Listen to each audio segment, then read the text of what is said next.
13 पन्ने के जवाब में अदानी ग्रुप ने कहा था कि विनोद अदानी समूह की किसी भी कंपनी में किसी भी प्रकार का प्रबंधकीय भूमिका नहीं निभाते हैं।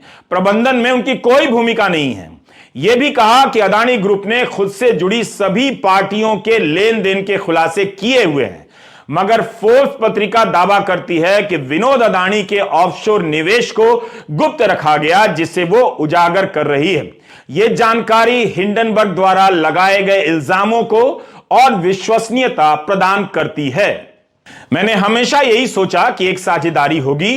गौतम अदानी इस जोड़ी की पब्लिक में गर्मजोशी, दोस्ताना, दुलारे से लगने वाले चेहरा हैं और विनोद टैक्स हेवन के मास्टरमाइंड, असली कठपुतली नचाने वाले हैं। टीम बकले ऑस्ट्रेलिया की एक ऐसी कंपनी के निदेशक हैं जो कंपनियों का विश्लेषण करती है। यह भी एक काम है जिसके बारे में हम अदानी के बहाने जान रहे हैं। फोर्ब्स ने लिखा है कि टीम बकले की कंपनी ने गौतम अदानी की कंपनी का, उसके रिकॉर्ड्स का अध्ययन किया है, क्योंकि अदानी समूह ऑस्ट्रेलिया में कोयला खनन के क्षेत्र में विस्तार करना चाहता है। फोर्ब्स की पूरी रिपोर्ट तो हम नहीं पेश कर सकते, मगर कुछ मुख्य बातें इस तरह से हैं। पिछली गर्मियों में विनोद की एक company Endeavour trade and investment limited ने अदानी ग्रुप के लिए एक्विजिशन व्हीकल का काम किया। जब अदानी ग्रुप ने स्विस कंपनी होल्किम की हिस्सेदारी खरीदी, यह कंपनी अंबुजा सीमेंट और एसीसी लिमिटेड में हिस्सा रखती थी, जिसे अदानी ग्रुप ने 10 अरब डॉलर में खरीदा। भारतीय रुपयों में 82,000 करोड़ होता है। इस डील के बाद अदानी समूह भारत का दूसरा बड़ा सीमेंट उत्पादक बन गया। कांग्रेस प्रवक्ता जयराम रमेश ने अदानी समूह और सरकार से सवाल पूछा है और लिखा है कि 16 सितंबर 2022 को अदानी समूह ने घोषणा की कि अदानी परिवार ने Endeavour trade and investment limited एक विशेष प्रयोजन वाहन के माध्यम से अंबुजा सीमेंट्स लिमिटेड और एसीसी लिमिटेड के अधिग्रहण को सफलतापूर्वक पूरा कर लिया है। इस अधिग्रहण ने अदानी को भारत के दूसरे सबसे बड़े सीमेंट उत्पादक के स्तर पर पहुंचा दिया।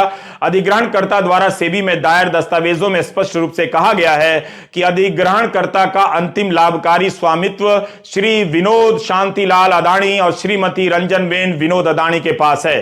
क्या अदानी समूह के लिए अब विनोद अदानी से दूरी बनाना हास्यास्पद झूठ नहीं है? तो अदानी के लिए विनोद अदानी की कंपनी शेयरों की खरीद बिक्री कर रही है, लोन ले रही है। क्या यह सब बात सेबी को पता है? फोर्ब्स ने लिखा है कि सिंगापुर में भी विनोद अदानी की एक कंपनी है जिसने एक रूसी बैंक से लोन लेने के लिए अदानी के शेयर गिरवी रखे। रूस के बैंक से लोन मिल रहा है, सब ठीक तो है ना? पूछ रहा हूं। अदानी समूह की साख तो काफी बड़ी लगती है, तभी तो कई देशों के कई बैंकों से लोन मिल गया। फिर एक रिपोर्ट के आने के बाद ऐसी हालत क्यों हो गई है? क्या लोन देने वाले विदेशी फंड मैनेजर और बैंक रातों रात कम्युनिस्ट हो गए हैं, एंटी इंडिया हो गए हैं?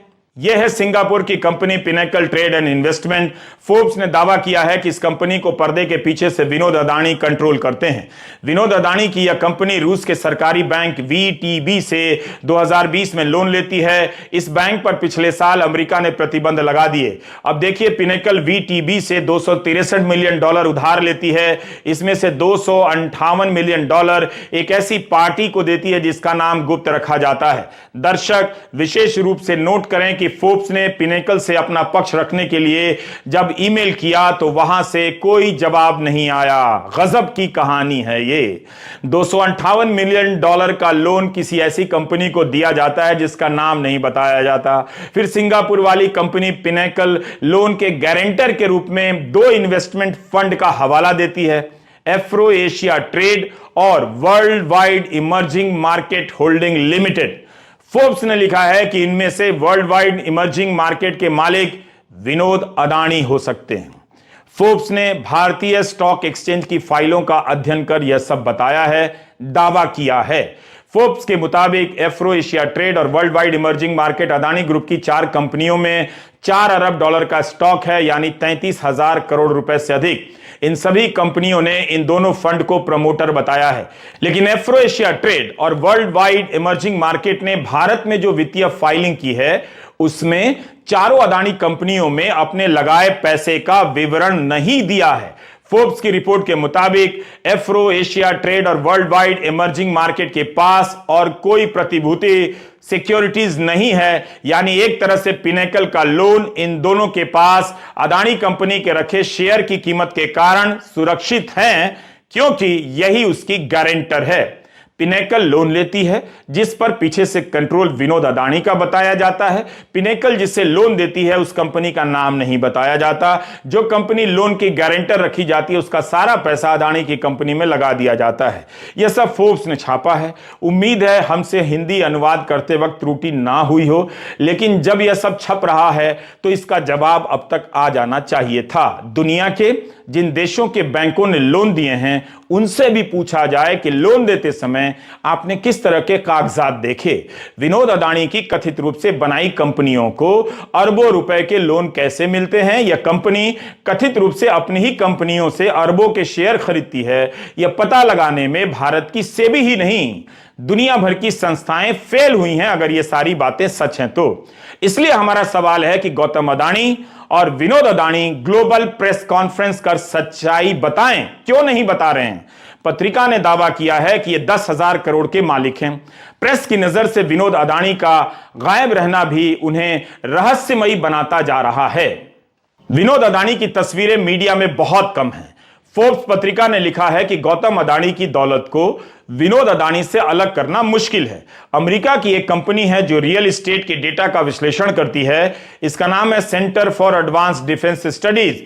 इसके अनुसार दुबई में विनोद अदानी की कई प्रॉपर्टी हैं। सिंगापुर में $4 मिलियन का एक अपार्टमेंट बताया गया है। इनके पास कथित रूप से 60 कंपनियां हैं। ये सारी कंपनियां Mauritius, Cyprus, Bahama, Cayman Island, British Virgin Island, Singapore, संयुक्त अरब अमीरात में बताई गई हैं।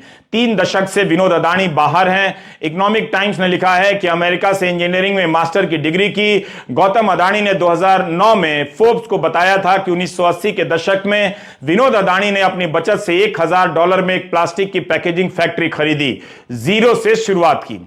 लेकिन यहां बात हो रही है ऑफशोर कंपनियों की, जिसे कानून की नजर में अवैध माना जाता है क्योंकि इनका कारोबार साफ नहीं होता, टैक्स बचाने के लिए किया जाता है।